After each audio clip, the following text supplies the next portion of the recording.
Let us bring in Allison Esposito, who's running for Congress in New York and is a retired New York police officer. Your reaction to these scenes of absolute overnight anarchy and the university administrators who have allowed this to get this far to happen?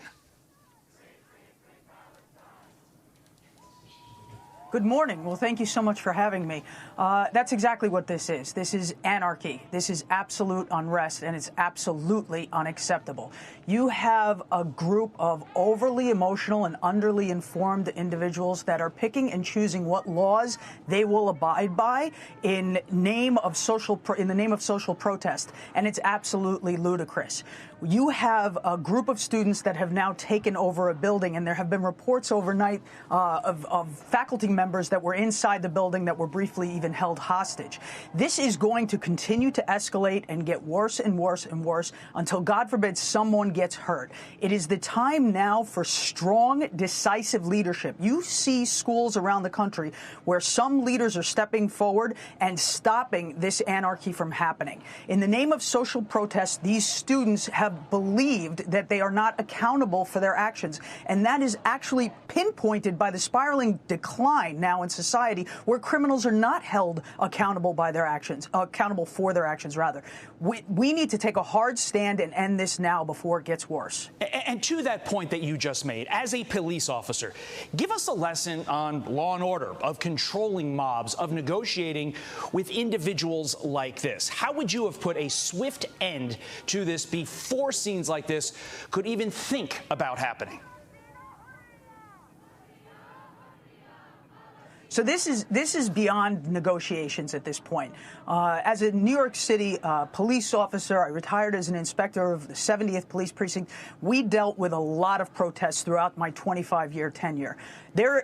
Social protest, abiding by the laws, is one thing, but once it crosses the line into criminal behavior, once you are stopping emergency vehicles from getting to where they need to be, once you are taking over schools, once you are not allowing students based on their Jewish faith to cross into buildings and cross over lines, you have gone into the criminal element of this, and it has to be dealt with. They have to be held accountable for their actions. The students are demanding amnesty for all the laws that they're breaking. That is absolutely unacceptable. This needs to be shut down. The leaders must be taken into custody and charged appropriately.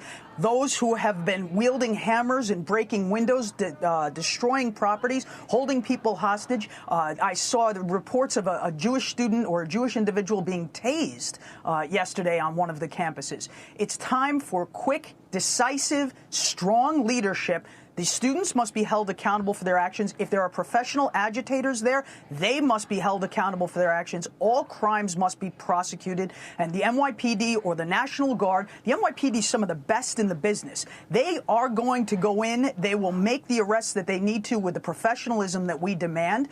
There will not be incidents escalated by the police department, but the students need to understand that if you do the crime, you're going to be held accountable. And leadership, both in the government and leadership in these colleges, needs to step forward and hold these students accountable. You said National Guard. Do we need to see the National Guard today, basically when the sun comes up, if you can mobilize them that quickly? We don't need the National Guard in New York City. The NYPD is ready and capable of handling protests such as this, handling mob crimes such as this. They are absolutely capable of going in there and ending this today. They did it with Occupy Wall Street. We did it with the protests, the mostly peaceful protests, a.k.a. riots of 2020. The NYPD is more than capable of handling this. They need to be allowed to do their job. I asked you what you would do if you were in charge as a police officer, as someone in law enforcement. You're running for Congress. Now I'm going to ask you what you would do if you get to the hallowed halls of Congress. What will you do to put a stop to this? Well, listen, I'm a law and order candidate, and government's number one job is to keep their people safe, and they're failing to do that. I'm running for United States Congress because we are seeing a decline of law and order in this country. And it's not rocket science. It's 101. We need to be holding criminals accountable for their actions. You know, it's like cutting the head off a snake. The rest of the snake will wither. If you take the leaders of this protest into custody, normalcy will resume. It has to be decisive leadership, strong leadership that's coming out of Albany, that's coming out of Washington, and that's coming out of the hallowed halls of the academia. You mentioned the word consequences. There need to be consequences for our actions in life, no matter whether it's this scene, whether you're dealing with a child who's 1 year old, you try to teach them right from wrong. But these protesters, this to me is the wildest part of the story.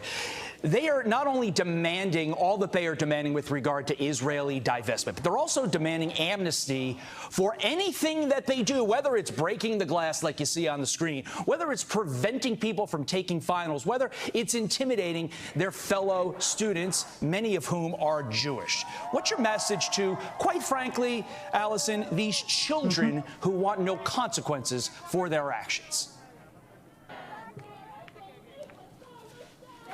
Well, the adults need to take over. The adults in the room need to take over in this situation.